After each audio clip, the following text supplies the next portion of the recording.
कुनिंदो की दूसरी महत्वपूर्ण मुद्रा के रूप में जो जानी जाती है वो है अल्मोड़ा कॉइन्स।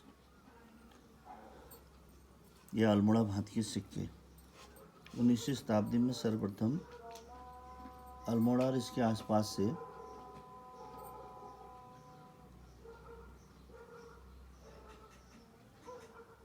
शीशे मिश्रित चांदी की या जिसमें चांदी की मात्रा कम है ऐसे सिक्के मिले हैं, और तांबे में भी सिक्के मिले थे।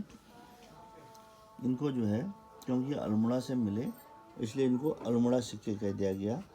अल्मोड़ा कॉइन से अल्मोड़ा सिक्के। विद्वानों का एक वर्ग है जिसमें रेप्सन है, पायल प्राइस हैं, केपी नौटियाल हैं, एमपी जोशी हैं। इन सिक्कों को ये लोग कुनिंदो का सिक्का मानते हैं, जबकि एलन हैं, डीसी सरकार हैं, के दास गुप्ता हैं, इन्होंने इन सिक्कों को अल्मोड़े के स्थानीय राजवंश का सिक्का माना है। अल्मोड़ा भांति के सिक्के भारतीय सिक्कों के प्राचीन सिक्कों के इतिहास में अपने आप में बहुत महत्वपूर्ण हैं। ये विशिष्ट प्रकार के सिक्के हैं। इसको किसी राजवंश का कहने से पहले थोड़ा इनका अध्ययन करना जरूरी होगा। ये हैं किस राजवंश के। ये डायस्टक सिक्के हैं। इनके मुख भाग में हम देखते हैं तो मुख भाग में जो है कुछ सिक्कों में मध्य में एक चिन्ह बना है, यह चाबी जैसा दिखाई दे रहा है आपको, और दूसरा उसके ऊपर बना है।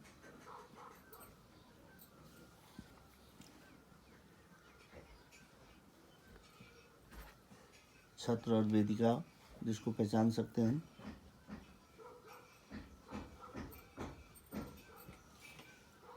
और चारों ओर जो है इसमें ब्राह्मी में अभिलेख है।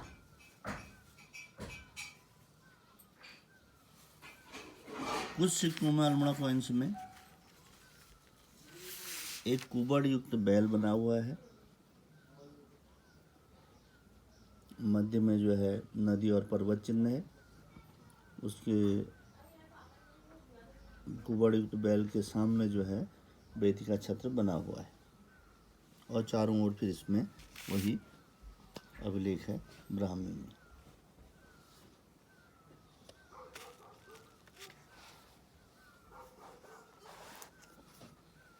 इन सिक्कों के एक शिवपालित का सिक्का इसमें, ये है शिवपालित का सिक्का। इसमें जो है मध्य में एक मानवाकृति खड़ी है।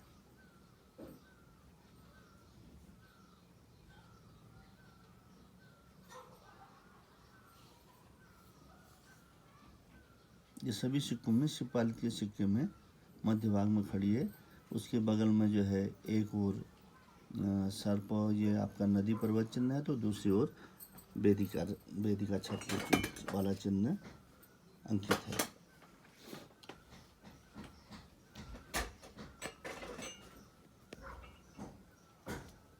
इन चिन्हों की व्याख्या करते हैं तो कुबड़ युक्त जो बैल है दिखाई दिया है, कुबड़ युक्त बैल, इसको जो है पायल प्रास ने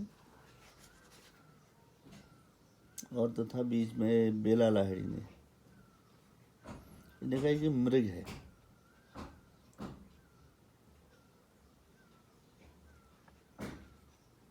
और जो बैल के सामने जो आकृति बनी है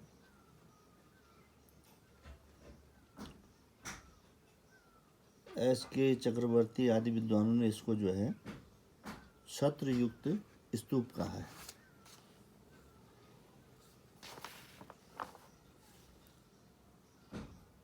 प्रोफेसर के.पी. नौटियाल ने इसको जो है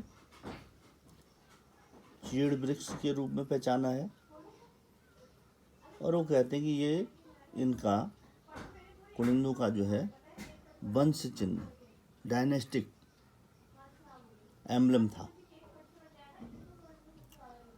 और जबकि एमपी जोशी ने इसको जो है वेदिका के अंदर छत्र मानते हुए कहते हैं कि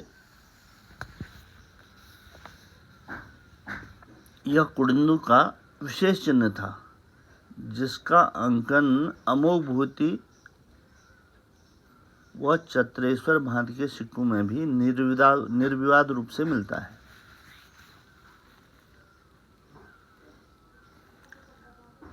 प्रोफेसर एमपी जोशी जो है इसे छत्र के रूप में शिव का प्रतीक चिन्ह मानते हैं। चूंकि इसके प्रारंभ में ब्रिटिश संग्रहालय में थे, अब हाल की खोजों में अल्मोड़ा में भी ये उपलब्ध हैं। इनसे स्पष्ट है कि इनकी पहचान जो है, इस चिन्ह की पहचान जो है उनके शिव के प्रतीक चिन्ह के रूप में की जानी चाहिए, क्योंकि इनके निर्बाध रूप से इनके हर समय के सिक्कों में मिलता है।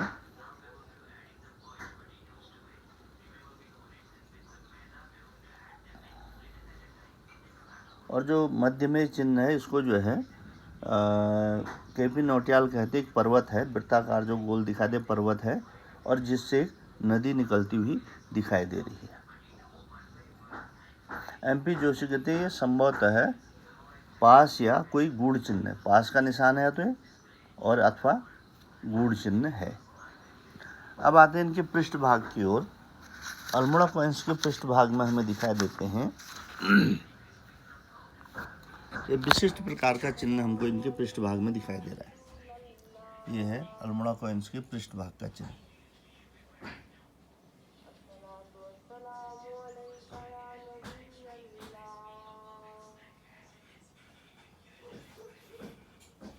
पृष्ठभाग में जो है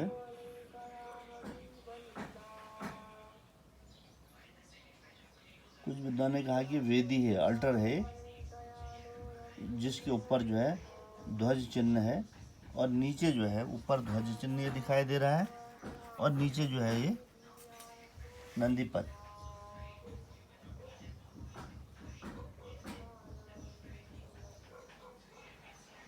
और प्रोफेसर नौटियाल ने जो है इसमें वो जो खड़ी रेखाओं को है उन्होंने कहा कि देवदार का वृक्ष है जो 4 शाखाओं युक्त है। और एमपी जोशी ने इसकी पहचान जो है ग्रीक अभिप्राय के शैव धर्म से संबंधित भारतीकृत इंडियनाइज्ड अभिप्राय से की है, क्योंकि ग्रीक पौराणिक कथाओं में आसमान की ओर खड़े तीर युक्त स्तंभों को एजियस पिलर कहा है। इसे अपोलो के प्रतीक चिन्ह के रूप में माना गया है। अपोलो मंदिरों, वेदियों या कब्रों, जिसको कि ओम्फेलस कहा गया है, का रक्षक है। ग्रीक पौराणिक कथाओं में से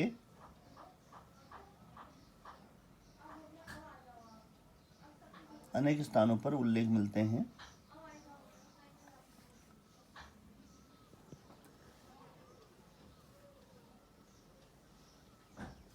चारों दिशाओं में एजिस पिलर अपोलो के प्रतीक के रूप में द्वार पर रक्षक की तरह खड़े किए जाते हैं। कुछ इसी प्रकार का अभिप्राय मायसीनी सभ्यता में भी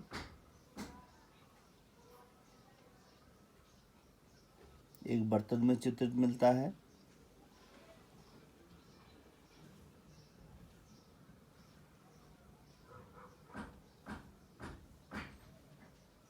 एमपी जोशी से जो है इस अभिप्राय का पूर्वगामी मानते हैं।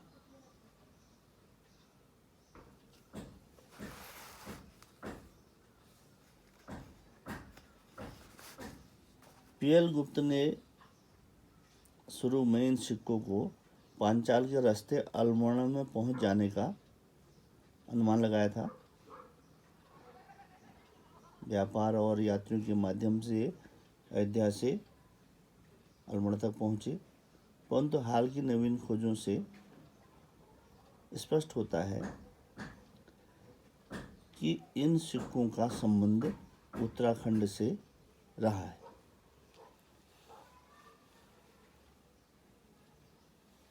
यद्यप रेप्सन, पायल प्राइस, नौटियाल ने इनको कुड़िन्नू का बताया है, लेकिन इसके पीछे जो है कोई ठोस इन्होंने कारण नहीं दिए। जबकि LNDC सरकार और के दासगुप्ता आदि विद्वानों ने इनकी बनावट, माप तौल के आधार पर इन सिक्कों को जो है संपूर्ण प्राचीन भारतीय मुद्राओं में विलक्षण बताते हुए कहते हैं कि ये अल्मोड़ा के किसी स्थानीय राजवंश द्वारा चलाए गए सिक्के हैं।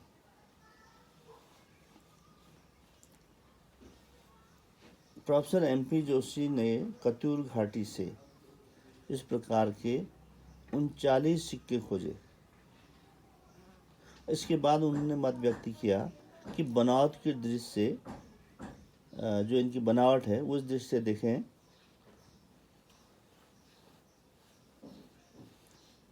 अल्मोड़ा भांति के सिक्कों में और इससे पूर्व अमोघ भूति भांति के सिक्कों में काफ़ी साम्यता दिखाई देती है। इनकी बनावट दोनों ही डायस्टर कॉइन्स हैं। दोनों में ग्रीक प्रभाव स्पष्ट दिखाई देता है। भारमान व आकार प्रकार में ये सिक्के और अमोघ भांति के तांबे के कुछ सिक्कों में समानता है। ऐसा कहा जा सकता है कि अमोघ के सिक्कों के बाद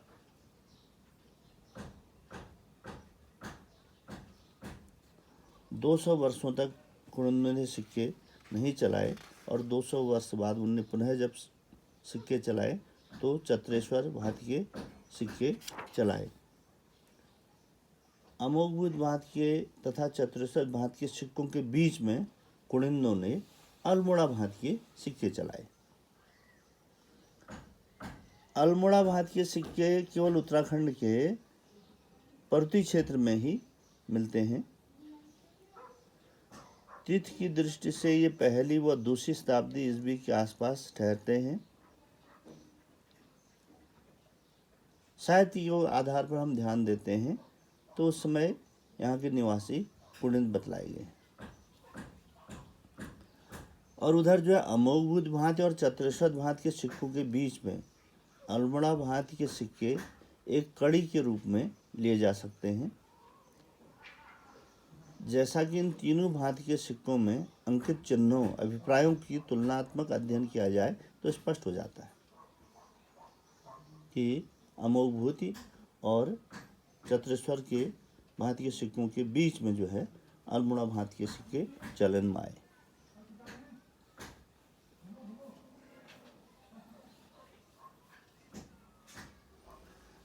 अब इस सिक्कों का अगर क्रमिक विकास देखेंगे तो अमोघ भांति के सिक्के सबसे पहले आए। उनमें प्रमुख छत्र चिन्ह है जो प्रत्येक सिक्के में पाया जाता है। कुड़िन्नों को छत्र विशेष रूप से पूज्य था जो उनके प्रत्येक सिक्के में मिलता है।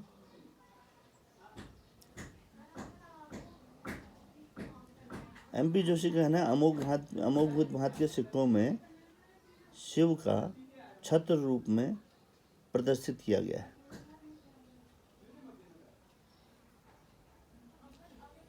महाभारत और लिंग पुराण में इनको छत्र एवं सुछत्र नाम से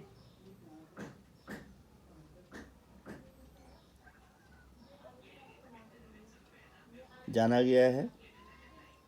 शिव का छत्र के साक्ष्य काफ़ी निकट का संबंध है।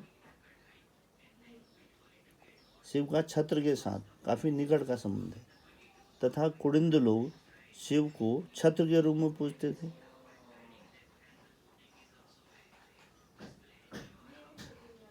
इसके अधिक साक्ष्य अल्मोड़ा भांति के सिक्कों में स्पष्ट हैं जिनमें वेदिका के अंदर छत्र के ठीक सामने छत्र की ओर मुंह किए हुए कुबड़ युक्त बैल है दिखाया गया है जो शिव का वाहन है। यह उल्लेखनीय है कि प्राचीन भारतीय मोहरों में बैल बहुधा शिव के किसी लांछन के सामने प्रस्तुत किया जाता है तथा परवर्ती काल में जितने भी शिव मंदिर बनते आए हैं उनमें अधिकांश में मंदिर की ओर मुंह के नंदी को दिखाया गया है। अतः कहा जा सकता है कि अमोघ भांति के सिक्कों में जो कि पहले चरण के हैं शिव को छत्र के रूप में दर्शाया गया है। दूसरे मुँह से प्रतीक के रूप में प्रतीक चिन्ह के साथ शिव का वाहन भी अंकित है। इन्हीं सिक्कों में एक है शिव पालित का सिक्का जिसमें एक स्टाइलाइज्ड मानवाकृति के रूप में दर्शाया गया है शिव को। डीसी सरकार और एमपी जोशी दोनों ने ही इस स्टाइलाइज्ड मानवाकृति को शिव के मानव रूप के रूप में पहचाना है। वो कहते हैं कि ये शिव के मानव रूप को इसमें प्रदर्शित किया गया है सिक्के में।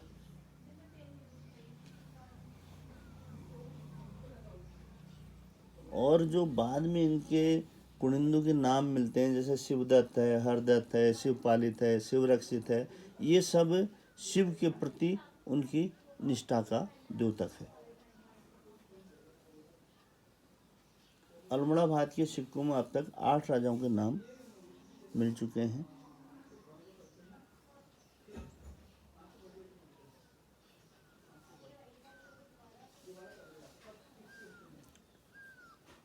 और जब इसके बाद देखते हैं शिव के प्रति कितने लोगों का लगाव था या समर्पित थे, तो तीसरे चरण में जो चत्रेश्वर भांति के सिक्के मिलते हैं उसमें शिव का मानव रूप में अंकन मिलता है। उल्लेखनीय बात यह है कि शिव को मानव में अंकित किया गया, अपितु शिव को ये सिक्के समर्पित हैं। इन्होंने अपना राज्य जो है शिव को समर्पित कर दिया है। इसमें किसी राजा का नाम न हो के इन सिक्कों में भागवत चत्रेश्वर महात्मना उल्लेख मिलता है। इससे स्पष्ट है कि कुनिंद शिव को चत्रेश्वर के रूप में पूजते थे। चत्रेश्वर संस्कृत का छत्रेश्वर का स्थानीय पर्याय है। एमपी जोशी कहते हैं चत्रेश्वर जो है संस्कृत छत्रेश्वर का स्थानीय पर्याय है। इस प्रकार इन सिक्कों में अगर उचित तारतम्य, उनके चलन और उनके विकास को देखा जाए तो इस सिक्के इतिहास में अद्वितीय कड़ी को जोड़ते हैं, जिनका उत्तराखंड के इतिहास में अत्यंत महत्व है। शिवरक्षित का जो नाम का एक सिक्का जो है वो ब्रिटिश संग्रहालय में रखा है, जिसको कि प्रोफेसर एमपी जोशी ने वहाँ पर जब वो गए थे उन्होंने इसको डिसाइफर किया, पढ़ा, तो एक इम्पोर्टेंट नाम और यहाँ के कुनिंद शासकों के उसमें जुड़ जाता है शिवरक्षित का भी।